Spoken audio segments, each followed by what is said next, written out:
यस्ता क्लासहरू सञ्चालन गरेका थियौँ। विभिन्न समयमा तीनवटै सुरक्षा फौजका सकलदर्जा सम्बन्धी तालिम प्राप्त गरेको अनि बढीभन्दा बढी माइन जोगिङ शिक्षाहरू कार्यक्रम सञ्चालन गर्दै आएको छ।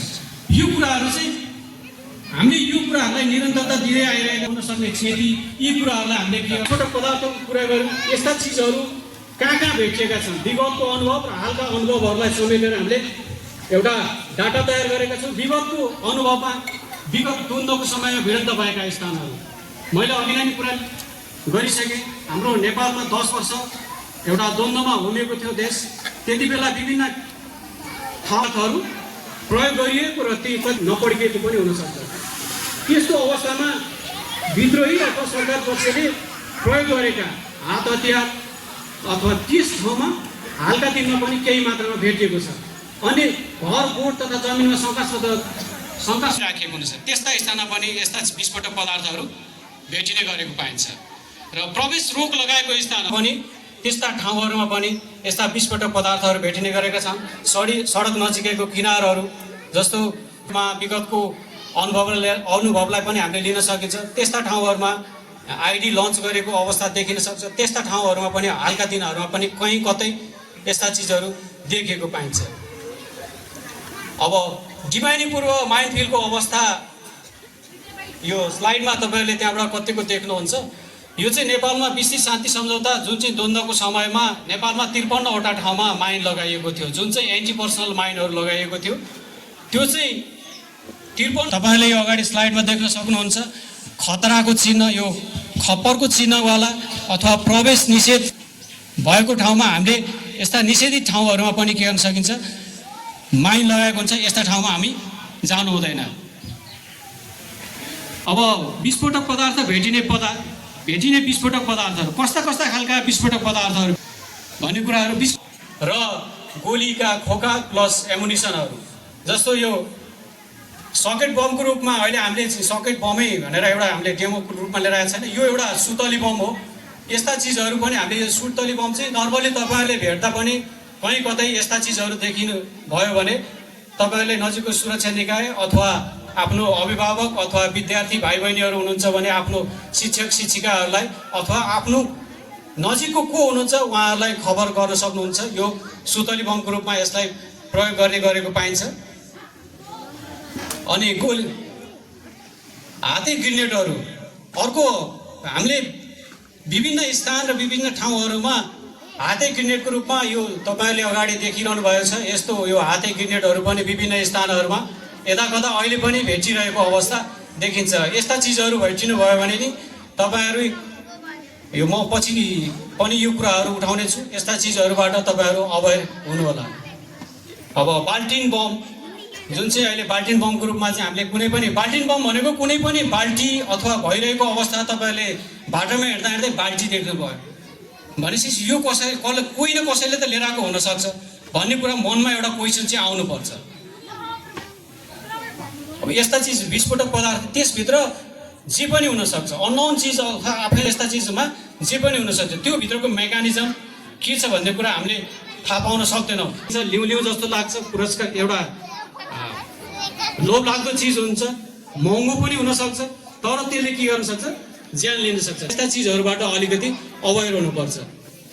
अब प्रेसर कुकर बम नेपालको कन्टेक्समा धेरै भेटिएको आइडीहरू मध्येमा यो एउटा प्रेसर कुकर बमलाई हेर्दाखेरि अब धेरै इन्सिडेन्ट कस्तो भएको छ भन्दाखेरि प्रेसर कुकर बम हेर्दाखेरि नयाँ छ, यो त घरमा खाना पकाउन हुन्छ नि भन्ने मान्छेको मेन्टालिटी हुन्छ। बाटामा भेटिएको चिजलाई लैजाउँ नि त भन्ने हुन्छ। तर यो भित्र के छ भन्ने कुरा अलिकति हामीले मनमा मैले अघि नै भने क्वेसन चाहिँ हुनैपर्छ।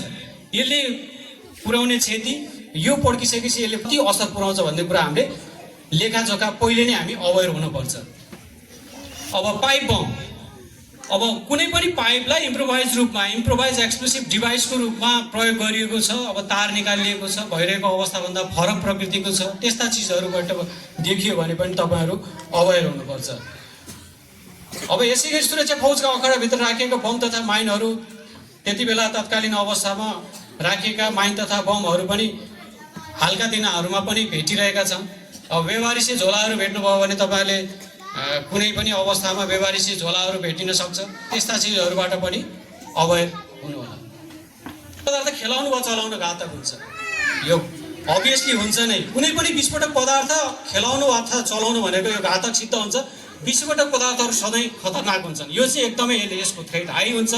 यसले चाहिँ यो मान्छेले दोबारा गल्ती गर्दैन कि माइनले एकपल्ट गरेको गल्ती, मान्छेले एकपटक गरेको गल्तीलाई माइन अथवा कुनै पनि विस्फोटक पदार्थले त्यसले फेरि एकपल्ट यसलाई गल्ती सच्याउँछु भनेर कहिले पनि भन्दैन। त्यही भएर एकपटक मान्छेले गरेको गल्ती त्यो एउटा ज्यान जान पनि सक्छ, जीवनभर अङ्गभङ्ग भएर बस्न सक्छ। त्यही भएर कुनै पनि टुटफुट भएको वा सुरक्षित तवरले बोकेर ल्याएका विस्फोटक वस्तुहरू सुरक्षित छन् भन्ने अर्थ लगाउनु हुँदैन। टुटेको छ, यो फुटेको छ, यसले त केही पनि गर्दैन होला भनेर नि हामीले सोच्नु हुँदैन। एउटा जलेको विस्फोटन वस्तु पनि खतरनाक हुनसक्छ। यो एक्सप्लोजन भइसक्यो, पड्किसक्यो, अब त त्यहाँ हामी जान सुरक्षित छौँ भनेर पनि हामी त्यसरी मान्छेमा हुन्छ नि एउटा क्युरियोसिटी, वञ्चित भयो होला भन्ने लाग्छ। एउटा बम डिस्पोजल टोली जसले चाहिँ त्यहाँ सुरक्षित छ, अब तपाईँहरू आवाजावजा गर्नको लागि तपाईँहरू सुरक्षित हुनुहुन्छ भनिसकेपछि मात्र तपाईँहरू त्यस स्थानमा जाने अथवा ती चिजहरूलाई उपभोग गर्न सकिन्छ। नत्र विदाउट तपाईँहरूले कोही कसैले पड्क्यो अब यो टुटफुट भयो अब केही पनि हुँदैन। यस्तो पार्टी त हामीले पहिला कति भेटाएको थियो, यस्ता कुकुर भेट्यो, धेरै भेट्यो। अवस्थामा होप्स फल्स फाइन भन्ने हुन्छ होइन। कतिपय अवस्थामा मान्छेले झुक्याउनको लागि, विभिन्न प्रचारबाजीको लागि, आफू अलिकति बलियो देखाउनको लागि, सञ्चार माध्यमबाट आकर्षित हुनको लागि विभिन्न किसिमका गतिविधिहरू हुन्छन्। तर सबै बम नपड्किने भन्ने हुँदैन। त्यही भएर जे देखिन्छ, जे अलिकति शङ्का लाग्छ त्यो हुन्छ। विस्फोटक वस्तुलाई बाल्ने अब यो त यसलाई डढाएर पनि यो नष्ट हुनसक्छ भन्ने कुराहरू नि औजार अथवा काम लाग्ने फलामको रूपमा प्रयोग गर्ने, त्यस्तालाई सङ्कलन गर्ने प्रयास। अब जस्तो कुकुर भेट्यो मैले अघि नै भने, त्यही भएर वरिपरि हेर्नु पर्यो र त्यसलाई मैले अघि नै भने त्यसलाई हलचल गर्नु भएन, छुने प्रयास नगर्ने।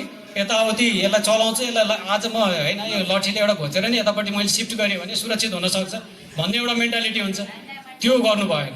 र अगाडि नबढ्नुहोस्, किनकि त्योभन्दा अगाडि त हामीभन्दा अगाडि त के छ, बम छ भनेदेखि यस्ता क्रियाकलाप गर्नु पर्यो। अब तेस्रो काममा हामी के गर्छौँ, पछाडि हट्नु पर्यो। कुनै पनि शङ्कास्पद वस्तु भेटिन्छ भने पछाडि फर्किनु पर्यो, घर गाउँ परिवारतर्फ। अब आफ्नो गन्तव्य कहाँ हो, पछाडि फर्किने तेस्रो काम। र चौथो काममा जानकारी दिनुहोस्। बालबालिकाले आफूभन्दा ठुला व्यक्ति, शिक्षक, अभिभावक आदिलाई यसबारे जानकारी दिनु पर्यो। छन् भने विद्यालय जान लागेको छ भने शिक्षक शिक्षिकाहरूलाई जानकारी दिनु पर्यो। घर जान लागेको छ भने आफ्नो अभिभावक, आफूभन्दा सिनियर को छ उसलाई जानकारी दिनु पर्यो। यहाँ चाहिँ मैले यस्तो यस्तो चिजहरू भेटाएको छु भन्नु पर्यो। र सम्भव भएछ त्यति पनि भेटेन भने जो छ हाम्रो नजिक कुनै पनि सरकारी निकाय अथवा गैर सरकारी निकाय, तिनीहरूलाई पनि के गर्नु पर्यो, हामीले जानकारी दिनु पर्यो। यहाँ चाहिँ यस्तो यस्तो चिज छ, मैले यस्तो यस्तो फेला पारेँ, अहिलेपछि त यस्तो हुँदैन थियो, यहाँ चाहिँ यस्तो फेला पर्यो भनेर हामीले के गर्नु पर्यो, जानकारी दिनु पर्यो। र सुरक्षा बेस वरपर प्रवेश लगाएको क्षेत्रमा प्रवेश गर्नु अथवा त्यस क्षेत्रको नजिकै पुग्नु पनि घातक हुन्छ। मैले अघि नै भनिसकेँ, जब विगतको समयमा र हालको समयमा पनि आफ्नो पेरिमिटर सुरक्षाको लागि, सेक्युरिटीको लागि सुरक्षा फौजले आफ्नो ब्यारेक सुरक्षाको लागि के गरेछ, पेरिमिटर सेफ्टीको लागि फेन्सिङ गरेको छ। त्यसभित्र पनि विभिन्न किसिमका घातक पदार्थहरू हुन सक्छन्। धेरैजसो सुरक्षा निकायहरू रहेका पेसाहरूलाई सुरक्षाको लागि विस्फोटक वस्तुले घेरेर राखेका हुन्छन्। पेरिमिटर सेफ्टीको लागि सुरक्षा फौजले मैले भने द्वन्द्वको समयमा, विगत द्वन्द्वको समयमा नेपालमा 53वटा ठाउँमा माइनहरू लगाइएको थियो, जुन चाहिँ एकदमै आम गरेर लगाइएको थियो। अब धेरैजसो अवस्थामा त्यस्ता विस्फोटक पदार्थ देख्न सक्ने अवस्था हुँदैन। विस्फोटक पदार्थहरू राखिसकेपछि त्यसलाई हिडन अथवा लुकाएर राखिने हुनसक्छ। अब लुकाएर राखेका चिजहरू घाँसहरू उम्रिन सक्छ, घाँसले के हुनसक्छ, छोपिन सक्छ, पहिरो गएर पुरिन सक्छ। त्यस्ता चिजहरूले के हुनसक्छ, घातक हुनसक्छ। सुरक्षा बेस वरिपरि खतराको सङ्केत गर्ने एउटा प्रश्न देख्न सकिने भएको स्थान समेत सङ्केत गर्दछ। खपरको चिन्हहरू, माइन साइन पोस्टिङहरू लगाएको छ भने त्यो ठाउँमा बाहिरैबाट हामीलाई त्यो ठाउँमा प्रवेश गर्नु खतरा छ भनेदेखि हामी अब त्यहाँ छुन चलाउन, अब त्यहाँ जानु भयो त भएन नि भनेपछि हामीले यी कुराहरूलाई हामीले के गर्नुपर्छ, ख्याल गरेर त्यहाँ छिर्नु भनेको के रहेछ त भन्दाखेरि हामी मृत्युमा होमिन गइरहेका छौँ भन्ने कुरा हामीले फिल गर्नुपर्छ। कहिले पनि यस्ता खतराको सूचक चिन्हहरूलाई नलिनुहोस् र सुरक्षा फौजका बेसहरूमा प्रवेश नगर्नुहोस्। यस्ता चिजहरूलाई चाहिँ हामीले सुरक्षा फौजको पेरिमिटरभित्र त्यहाँ जाने, त्यहाँ फेन्सिङ चलाउने मान्छेको, मैले अघि नै भने ह्युमन नेचर अलिकति कस्तो छ भने अलिकति लोभ लाग्छ। अब जस्तो पहाडी बेल्ट अथवा तराई बेल्ट जहाँसुकै फेन्सिङ गरेको ठाउँमा दाउरा हुनसक्छ, घाँस सोत्तर हुनसक्छ। त्यस्तो अवस्थामा हामीलाई के हुनसक्छ, लोभ लाग्न सक्छ, लामो लामो घाँस देख्न सकिन्छ। होइन अलिकति घाँस त म काटेर लिएर जान्छु, दाउरा रहेछ दाउरा लिएर जान्छु भन्ने अब मान्छेमा एउटा हुन्छ। त्यो भएपछि जस्तो त्यहाँ जाँदाखेरि विभिन्न हाम्रो यो यस्तो घाँस काट्न जाँदा, दाउरा काट्न जाँदाखेरि यस्ता घटनाहरू धेरै भएको अवस्थाहरू हामीले भेटाएका छौँ, कति अङ्गभङ्ग भएका छन्। त्यही भएर यस्ता पेरिमिटर फेन्सिङ गरेको ठाउँमा नजानु होला। पटक जन्य घटनाहरूबाट हुने क्षतिलाई कसरी न्यूनीकरण गर्न सकिन्छ भन्ने कुराहरूलाई हामीले आत्मसात गर्दै यी कुराहरूलाई चाहिँ अगाडि बढाउनु पर्दछ।